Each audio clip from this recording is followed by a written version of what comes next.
Alam mo bang may mga simbolong ipinapakita sa atin ang universe bago man natin mahawakan ang milyon-milyon na pera sa ating buhay? Ang aking nakalap na impormasyon ay base sa mga taong naging milyonaryo na, at ito ay totoong-totoo. Narito ang 7 sinyales at malinaw na simbolo na ikaw ay makakahawak na ng milyon-milyon na pera sa iyong buhay. Ang unang senyales na ito ay kapag madalas ka nang makarinig ng huni ng mga ibon, lalong-lalo na sa umaga, bandang alas 6 or alas 5 ng umaga or alas 7 pa man, pag ikaw ay mahimbing pang natutulog sa oras na yan, at may marinig ka na lamang bigla na huni, o kaya naman, sumisigaw or kumakanta na malalakas ang mga ibon sa inyong bahay o sa inyong bakuran. Alam mo bang sumisimbolo ito na tinatawag ka ng mga ibon na gumising ka na dahil may paparating sa iyong magandang balita at malaking biyaya ang paparating sa iyo. Alam mo bang totoong-totoo ito, lalong-lalo na kapag ang gising mo sa umaga ay palaging alas 8 or alas 7. Nakasanayan mo na ito mula pagkabata. Subalit nagtataka ka na lamang dahil ngayon ay nakakaranas ka ng iba't ibang sign sa buhay mo. Lalong-lalo na bandang alas 6 or alas 5, bigla-bigla na lamang may humuhuni ng napakalakas na ibon sa malapit sa inyong bintana na nasa inyong bakuran or nasa labas ng bahay. Sumisimbolo na ang ibon na ito nagpapahiwatig na may magandang balita at malaking pera ang umaabang sa iyong buhay. Kaya ngayon ay pinapahiwatig dito na ipagpatuloy mo ang iyong magandang nasimulan dahil magbubunga ito ng napakalaking grasya. Ang pangalawang pinakamalinaw naman na signs ito ay ang biglaang pagpasok ng mga paniki sa loob ng inyong kwarto o sa kusina.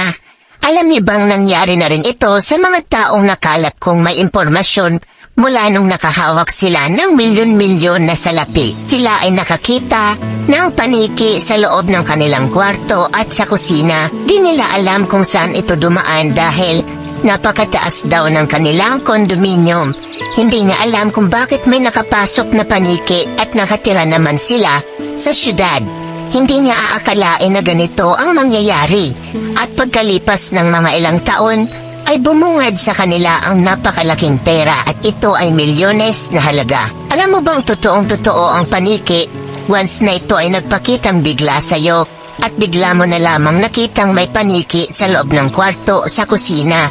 Nagsisimbolo ito na may mataas kang aura or chi, tinatawag ito sa Chinese, na ikaw ay may positibong enerhiya na nararamdaman ng mga paniki. Sumisimbolo rin ito na pinapahiwatig na ikaw ang unang-unang makakahawak ng milyon-milyon na pera sa miyembro ng inyong pamilya. Ang pangatlong sinyales na makakahawak ka rin ng milyon-milyon na pera, ito ay ang madalas ka ng managinip ng mga dumi.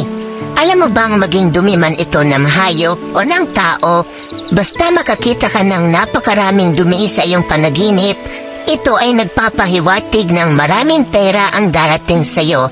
Alam mo bang nangyari na rin ito sa mga taong nakalapan ko ng impormasyon, pati na rin sa amin at sa akin.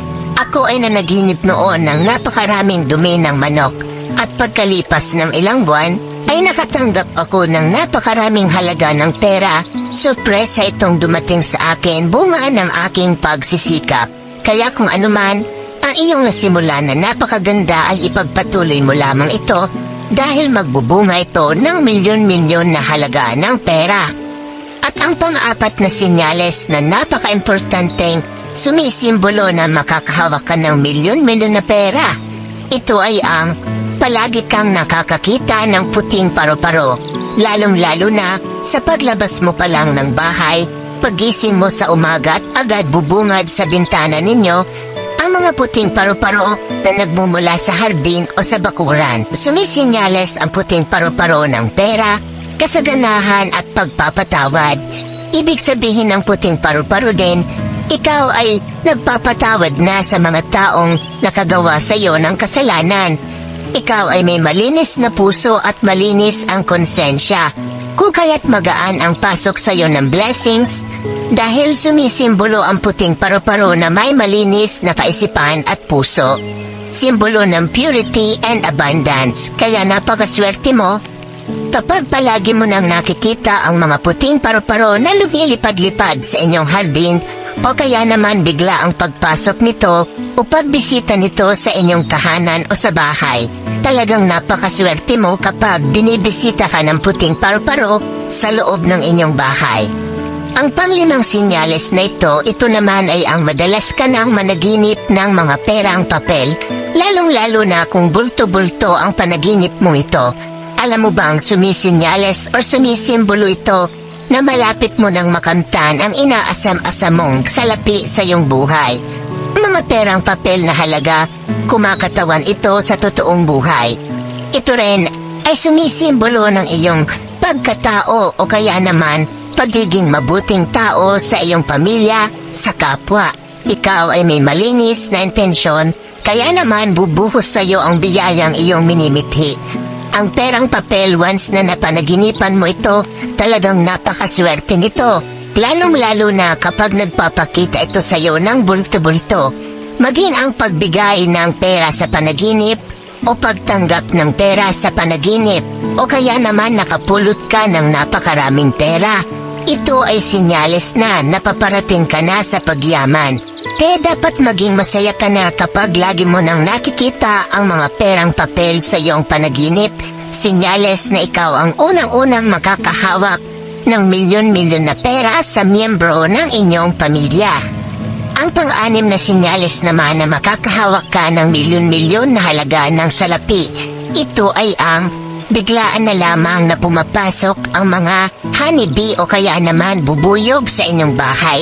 Alam mo bang lalong-lalo na kung ang inyong bahay ay napakaganda o hindi naman kayo nasa bundok, subalit bigla na lamang may pumasok na bubuyog sa inyong bahay at bigla-bigla na lamang itong gustong pumasok sa bintana o sa pintuan o kaya naman biglaan mo itong nakita sa loob ng inyong sala o sa kusina.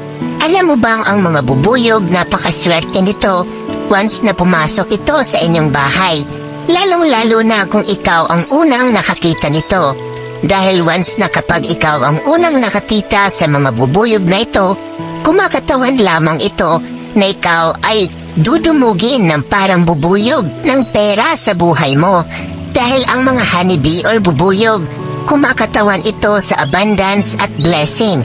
Kaya naman, once na nakakita ka ng bubuyog sa inyong bahay, huwag na huwag mo itong sasaktan.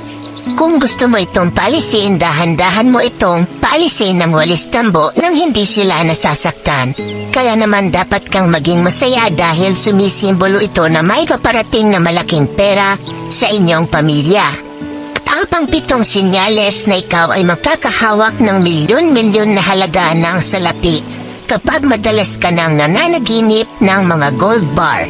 Alam mo bang ang gold bar, kumakatawan ito sa kayamanan, kasaganahan, salapi at kabutihan ng puso. Once na nakakakita ka na ng mga gold bar, ibig sabihin nito, ikaw ay kumikinang ang iyong puso. Ikaw ay may magandang intensyon dito sa mundo. At ikaw ay may gagampanang misyon. Alam mo bang napakaswerte mo kapag nananaginip ka na ng mga gintong alahas, mga gold bar, sing-sing, hikaw or kahit anumang klaseng gold. Basta ito ay tumutukoy sa lahat ng uri ng mga ginto.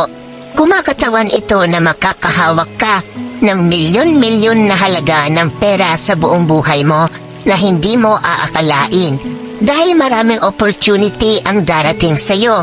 Maaring ito ay tumutukoy sa negosyo o kaya naman bigla ang opportunity sa online. At ang pangwalong signs na ikaw ay makakahawak ng milyon-milyon na pera sa buong buhay mo. Ito ay ang pananaginip na ikaw ay lumilipad. Alam mo bang bibihira lamang na ikaw ay makapanaginip na lumilipad? Sinyales ito na may darating na parang dambuhalang opportunity sa iyong buhay na hindi mo aakalain. Marami na rin ang mga nagpatotoo nito simula nang nakita nila ang mga signs na ito sa kanilang panaginip. Talagang bumungad sa kanila ang napakaraming pera sa totoong buhay. Kaya napakaswerte mo kapag lagi mo nang nakikita ang sarili mo sa panaginip na lumilipad. Pagtanda ito na ikaw ang unang makakahawak ng milyon-milyon na pera sa iyong buhay.